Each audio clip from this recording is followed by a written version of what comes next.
সুবোধ সিং এবার নাকি সিআইডিকেও হুমকি দিলেন। জেলবন্দি থেকে বিহার থেকে তিনি বারবার বিভিন্ন ব্যবসায়ীকে হুমকি দিয়েছে এই সুবোধ, জানা যাচ্ছিল। এমনকি অজয় পান্ডেকে, অজয় মণ্ডল যিনি ব্যবসায়ী, তার গাড়িতে গুলিও চালানো হলো। তারপরে একের পর এক ব্যবসায়ীকে হুমকি। আর এদিকে সিআইডি নিয়ে এলো এ রাজ্যে, তারপরে আসানসোলে সিআইডি হেফাজতে চাইলো, যদিও আজকে কর্মবিরতি আইনজীবীদের, সেই কারণে জেলেই থাকতে হচ্ছে সুবোধকে। পায়নি সিআইডিকেই নাকি হুমকি দিল সুবোধ। কথা বলবো প্রতিনিধি দীপক শর্মার সঙ্গে। দীপক, দেখো, একেবারে সুবোধ সিং একদিন আসানসোল জেল হেফাজতে থাকার পর আজকে জেল থেকে তাকে আসানসোল জেলা আদালতে তোলা হয় এবং সিআইডি সেখানে আদালতকে জানায় কি তাকে 14 দিনের হেফাজত চাই, নিজেদের হেফাজতে চাই। তাকে কলকাতায় ভবন নিয়ে গিয়ে জিজ্ঞাসাবাদ করতে চায় সিআইডি সুবোধকে, কিন্তু আদালতে কর্মবিরোধী থাকার ফলে তাকে সিআইডি হেফাজতে দিল না বিচারক। তাকে আগামী 3 তারিখ আদালতে তোলার নির্দেশ দিয়েছে। সেই সময় যখন দুদিনের জেল হেফাজত পাওয়ার সুবোধের হয়, তখন সিআইডি তাকে নিয়ে আদালত চত্বর থেকে যখন জেলে আসে, আসানসোল সংশোধনাগারে এসে যখন গাড়ি থেকে সুবোধ সিংকে নামায় সিআইডির আধিকারিকরা, তখন প্রথম হুমকি দেয় সুবোধ সিং সিআইডি কে লক্ষ্য করে। পাল্টা জবাব তার সিআইডির পক্ষ থেকে দেওয়া হয়। তারপরে দেখো, একেবারে যখন দ্বিতীয়বার সুবোধ সিং এর পক্ষ থেকে হুমকি আসে, সেটা মুখ থেকে হুমকি শব্দ যে বেরোয়, সেটা একেবারে প্রাণনাশের হুমকি দেওয়া হয়। তারপরে কিন্তু সিআইডি কর্তারা সেইখান থেকে তাকে জেলে রেখে সোজা ওইখান থেকে বেরিয়ে আসানসোল দক্ষিণ থানায় যায় এবং দক্ষিণ থানায় সুবোধ সিং এর বিরুদ্ধে লিখিত অভিযোগ দায়ের করে সিআইডি আধিকারিকরা, যারা সেই সময় ঘটনাস্থলে উপস্থিত ছিল। সিআইডির আধিকারিকরা মূলত সিআইডি অফিসারদের, সিআইডি আধিকারিকদেরকে প্রাণনাশের হুমকি দিচ্ছে সুবোধ। একেবারে আসানসোল জেল চত্বরে যখন সুবোধ সিংকে সিআইডি আধিকারিকরা গাড়ি থেকে নামিয়ে জেলের ভেতরে ঢোকাচ্ছিলেন, তখনই কিন্তু এইভাবেই সুবোধ সিং সিআইডি কে লক্ষ্য করে প্রাণনাশের হুমকি, একেবারে প্রাণনাশের হুমকি দেয় সুবোধ সিং সিআইডি কে লক্ষ্য করে। এরপরে কিন্তু সোজা তাকে জেলে রেখে সিআইডি কর্তারা চলে যায় আসানসোল দক্ষিণ থানায় এবং দক্ষিণ থানায় সুবোধ সিং এর বিরুদ্ধে প্রাণনাশের হুমকির লিখিত অভিযোগ জানায়। আচ্ছা, বেশ। अर्जुन सिंह को पहचानते हैं? अर्जुन सिंह, हाँ, आपको कोई बरात देता था? अर्जुन सिंह कोई कांटेक्ट देता आपको? नहीं।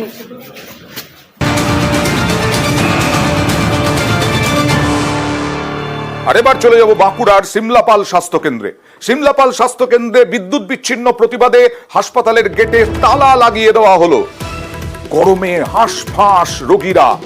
কথা বলবো প্রতিনিধি প্রিয়ব্রতর সঙ্গে। প্রিয়ব্রত, বাঁকুড়ার সিমলাপালে কতদিন ধরে এরকম বিচ্ছিন্ন হাসপাতালের গেটে কারা তালা দিলেন, এবং ভেতরে তো রোগীরা হাঁসফাঁস করছেন? একেবারে তুমি যেটা বলছো, শিমলাপুর ব্লক প্রাথমিক স্বাস্থ্য কেন্দ্রের এই অচল অবস্থা, যেখানে দেখা যাচ্ছে যে রোগীরা হাঁসফাঁস করছে এবং শুধুমাত্র রোগীরা ওয়ার্ডের ভিতরে থাকতে পারছেন না। এই বিভৎস গরম রয়েছে এবং তুমি জানোই যে আর্দ্রতাজনিত একটা অস্বস্তি রয়েছে এবং সেই কারণে তারা কিন্তু গাছের তলায় আশ্রয় নিতে হয়েছে। চিকিৎসা পরিষেবা তাদেরকে গাছের তলায় দেওয়া হচ্ছে। কিন্তু এই ঘটনা, যারা রোগীদের অভিযোগ, প্রায় 3 দিন ধরে যারা ভর্তি রয়েছেন মেল মেডিসিন ওয়ার্ড, সেই ওয়ার্ডে কিন্তু এই ধরনের অচল অবস্থা রয়েছে। শুধুমাত্র লোডশেডিং থাকা নয়, এর পাশাপাশি কিন্তু অপরিচ্ছন্নতার অভিযোগ উঠছে। যারা বাথরুমগুলো রয়েছে সেগুলো একেবারে অব্যবহারযোগ্য এবং সেই কারণেই যারা রোগী ছিলেন এবং রোগীর আত্মীয়রা সকলে মিলে, স্বাস্থ্যকেন্দ্র কর্তৃপক্ষ কি বলছে? একেবারে মুখে কুলু পেরেছে তারা, কোনোভাবেই কোনো বক্তব্য দিতে চাইছেন না তারা এবং মিডিয়ার সামনেও আসতে চাইছেন না। কিন্তু এই যে অব্যবস্থা, সেই ছবি কিন্তু পরিষ্কার এবং হাসপাতাল যে কর্তৃপক্ষ তারা যে মুখে কুলু বাড়বে, এটাই কিন্তু স্বাভাবিক। এখানে দেখছি আমরা প্রিয়ব্রত, একটা ফ্যান দেখালাম আমরা। রোগী চিকিৎসা করবে, রোগীর রোগ হবে তো এই ফ্যান থেকেই। যা অপরিষ্কার ফ্যান দেখলাম কিছুক্ষণ আগেই, ভাবা যায় না। আর মুখে কুলু পেটেছে হাসপাতাল কর্তৃপক্ষ। দেখি। পেশেন্ট আমরা সবাই গাছতলে এখানে পেশেন্ট, আমরা তো সবাই পেশেন্ট, এখানে তো ভালো হওয়ার জন্য এসেছি আমরা। আপনি ভর্তি আছেন? আমি নিজে ভর্তি আছি। কি অসুবিধা আপনার ভর্তি হয়েছে? আমার টাইফয়েড জ্বর। সকাল থেকে কি ইলেকট্রিক না থাকায়? না, আমি ফাঁকায় বসেছিলাম। হাসপাতালের বাইরে রাখতে হয়েছে? হ্যাঁ, হাসপাতালের বাইরে আছি সকাল থেকে। গাছতলায় বসে আছি? হ্যাঁ, গাছতলায় বসে আছি, বারান্দায় বসে আছি। সব ওয়ার্ডে কারেন্ট আছে, আমাদের ওয়ার্ডটাতে কোনো কারেন্টই নেই। মেল ওয়ার্ডে নাকি? হ্যাঁ, আমাদের ওয়ার্ডটাতে আছি। ওদের এসি চলছে, ফিট চলছে, ওদের আমরা সবাই ঢুকে, ওরা আমরা ঠান্ডা খাচ্ছি, আমরা গরমে রুগী, আমরা পেশেন্ট ভালো তো এসেছি, আমরা গরমে পস্তাচ্ছি। এবার চলে আসবো কলকাতায় হাতিবাগানে চলে যাব। হাতিবাগানে ইতিমধ্যেই হকারদের নিয়ে সমস্যা, ফুটপাত দখল, এই নিয়েও একেবারে মুখ্যমন্ত্রী মমতা বন্দ্যোপাধ্যায় ক্ষোভ প্রকাশ করেছিলেন। সেই হাতিবাগানে পুরসভার প্রতিনিধি দল কেএমসি ডেপুটি মেয়রের নেতৃত্বে আজকে প্রতিনিধি দল গেল সমীক্ষায়। হাতিবাগান চত্বর ঘুরে দেখলেন ডেপুটি মেয়র, কাউন্সিলরদের নিয়ে হাতিবাগানে গেলেন। ডিজিটাল অ্যাপে হকারদের তথ্য সংগ্রহ, পুরসভার 10টি টিম গঠন করে হকারদের তথ্য সংগ্রহ করা হচ্ছে। পুরসভার সমীক্ষার রিপোর্ট জমা পড়বে নবান্নে। হকার নিয়ন্ত্রণ করা, তাদের রেকর্ড করা, এই কাজ, সমীক্ষার কাজটি চলছে। হাতিবাগান অঞ্চলে আজ শুরু হয়েছে। একটা অ্যাপ তৈরি করা হয়েছে, নবান্ন থেকে করে দেওয়া হয়েছে, যে অ্যাপে আধার কার্ড লিঙ্ক করে, আধার কার্ড প্যান কার্ড লিঙ্ক করে একজন হকারের সমস্ত তথ্য অনলাইনে রেকর্ড করা হচ্ছে এবং লোকেশন অ্যাটাচ করে তাদের ছবি তুলে কে কোন জায়গায় বসে আছে এই কাজটি সম্পন্ন করা হচ্ছে, সমীক্ষার কাজ। এবার দেখাবো নিউ মার্কেট, সেখানেও ফের হকার সার্ভে। কয়েকদিন আগে একটু উত্তেজনা হয়েছিল এই সার্ভে করতে গিয়ে। হকার সমস্যা মেটাতে পুরসভার সার্ভে, পথে নেমে জরিপ। মেয়র পরিষদের সার্ভেতে দেবাশিস কুমার। আগে বাটরাম স্ট্রিটে মানুষ ঢুকতে পারতো না, আজকে আমরা যে রাস্তাটা পুরো ঘুরলাম, লিন্সেস স্ট্রিটে কিছুটা এবং বাটরাম স্ট্রিট, হকাররা নিশ্চয়ই সেখানে হকিং করছেন, কিন্তু অত্যন্ত ডিসিপ্লিন ভাবে তারা করছেন। এটাই আমরা চাই যে তারা হকিং করুক, কিন্তু যেটা নিয়ম, যেটা শৃঙ্খলা মেনে তারা করুক।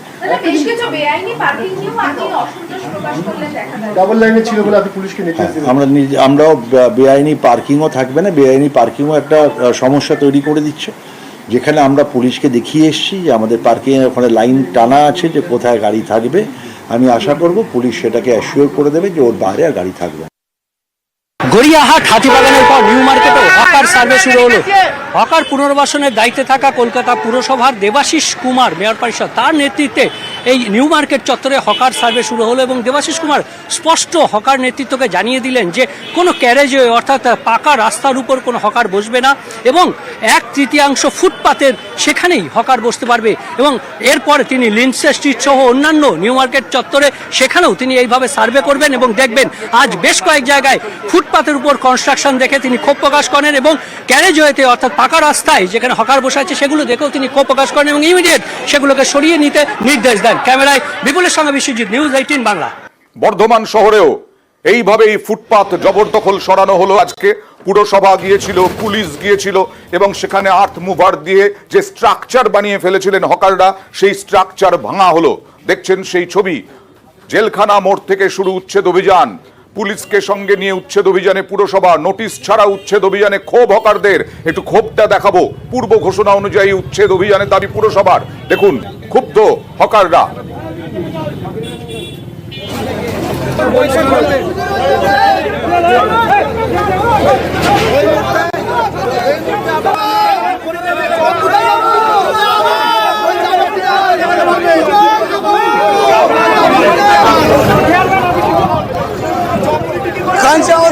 উঠে গেছে, আমাদের কিন্তু চেয়ারম্যান কোনো টাইম দিল না। আধ ঘন্টার মধ্যে বললো দোকান সইল, না হলে বুলডোজার চালিয়ে দেবো। যোগীর রাজ্য যেটা হয়েছে, যোগীর পর আমাদের পশ্চিমবঙ্গে হয়ে গেল বুলডোজার।